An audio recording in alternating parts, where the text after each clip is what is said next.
अस्सलाम वालेकुम my YouTube family. उम्मीद करती हूँ आप लोग बहुत खैरियत से होंगे। अल्हम्दुलिल्लाह अब तो मैं भी खैरियत से हूँ और आप लोगों ने उर्वा के लिए इतनी दुआएं की हैं।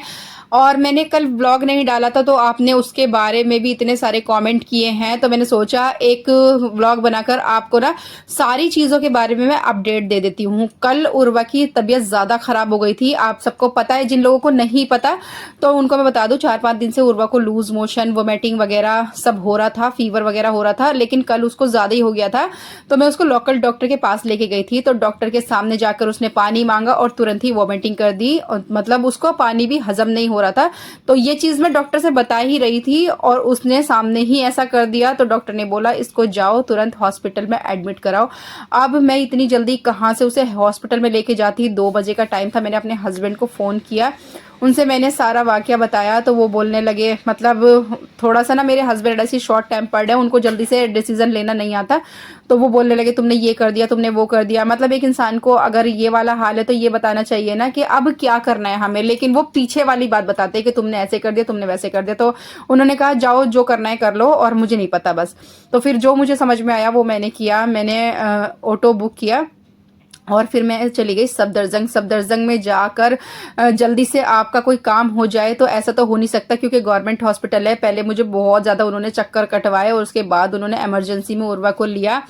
उन्होंने कैनुला लगाया हाथ में, ये आप देख सकते हैं। और मेरी बच्ची इतनी ज़्यादा परेशान थी ना, बहुत ही ज़्यादा पेन में थी और इतना मतलब कुछ भी नहीं खाया था उसने, बहुत ही ज़्यादा वो रो रही थी। और उसको जो पेन हो रहा था कैनुला के लगने से वो अलग, और भूखे पेट थी वो अलग, पानी भी उसको हजम नहीं हो रहा था। तो यहाँ पर ना उसको फीवर का इंजेक्शन दे दिया था, वोमिटिंग का इंजेक्शन दे दिया था। डॉक्टर ने बोला था अगर अब इसे ओआरएस का पानी पिलाना है 1 लीटर, और जितनी भी देर में ये पिएगी धीरे धीरे करके, मतलब कोई ज़बरदस्ती नहीं करनी है उसके साथ। और अगर वो उस ओआरएस के पानी को मतलब हजम कर लेती है, वोमिट नहीं करती है, तो उसकी हम छुट्टी कर देंगे। तो फिर यहाँ पर मेरे हस्बैंड भी आ गए थे, बाहर मेरे हस्बैंड थे, तो उर्वा देख रही थी उन्हें, तो कह रही थी पापा को बुलाओ पापा को बुलाओ। लेकिन अंदर ना बस एक ही पर्सन अलाउड था बच्चे के साथ, वो थी मैं। और मैं थोड़ी देर के लिए बाहर आके बैठी थी, क्योंकि उर्वा ना यूँ कह रही है कि मुझे अपने पापा के साथ रहना है। तो वो अंदर चले गए थे, मैं बाहर आ गई थी, क्योंकि ना 2 लोग अंदर नहीं रह सकते। लेकिन अभी अभी उनका फ़ोन आया है कि मैं जो है फिर वापस से अंदर आ जाऊँ। उर्वा मान नहीं रही है, क्या करें। आप लोग सब दुआ करना कि उर्वा की जल्दी तबीयत ठीक हो जाए।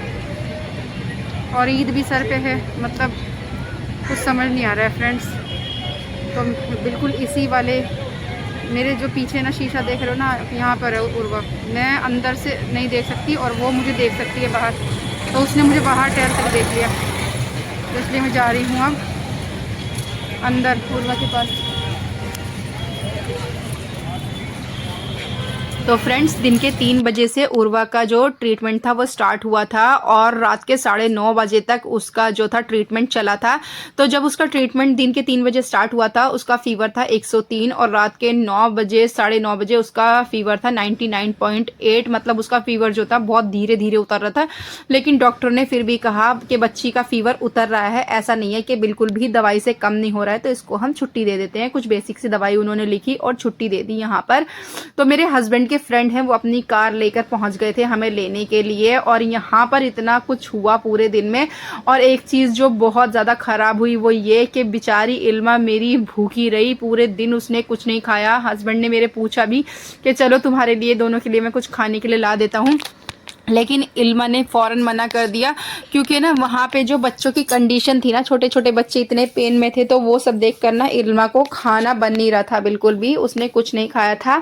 और घर पे मैं उसे छोड़ नहीं सकती थी क्योंकि कोई था नहीं। तो यहाँ पर ये है उर्वा की दवाई, हम लोग घर आ गए थे अल्हम्दुलिल्लाह। उर्वा बिल्कुल ठीक थी, खेल रही थी, उसने घर आके खाना भी खाया है।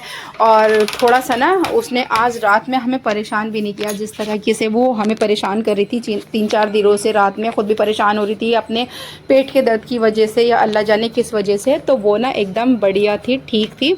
और यहाँ पे ये दूसरे दिन की क्लिप है। और यहाँ पे मैं आप सब लोगों का बहुत बहुत शुक्रिया अदा करना चाहती हूँ, क्योंकि आप लोग मेरे को बहुत सपोर्ट कर रहे हैं, बहुत अच्छे व्यूज़ आ रहे हैं चैनल पे। आप लोग का दिल से बहुत बहुत शुक्रिया।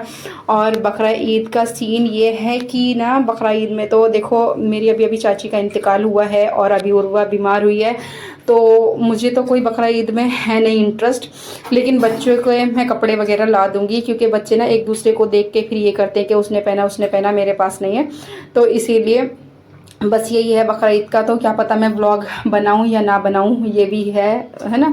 तो आप लोगों को फिर भी मेरी तरफ से बकरा ईद बहुत बहुत ज़्यादा मुबारक हो, दुआओं में याद रखिएगा। और आप लोग तो मेरी दुआओं में हमेशा रहते हैं, मेरी यूट्यूब फैमिली मेरी दुआओं में हमेशा रहती है। जो मुझे सपोर्ट करते हैं ना, जो मुझे कॉमेंट करते हैं, मैं उनके लिए इतने दुआएँ करती हूँ कि वो लोग मुझे अपना टाइम, कीमती टाइम निकाल कर मेरे को कॉमेंट कर रहे हैं, मेरे को सपोर्ट कर रहे हैं। तो मेरी यूट्यूब फैमिली मेरी दुआओं में आप हमेशा हैं। आप लोग भी मुझे अपनी दुआओं में याद रखना। और बस इसी के साथ मैं व्लॉग को एंड करती हूँ। बाय बाय, अल्लाह हाफिज़।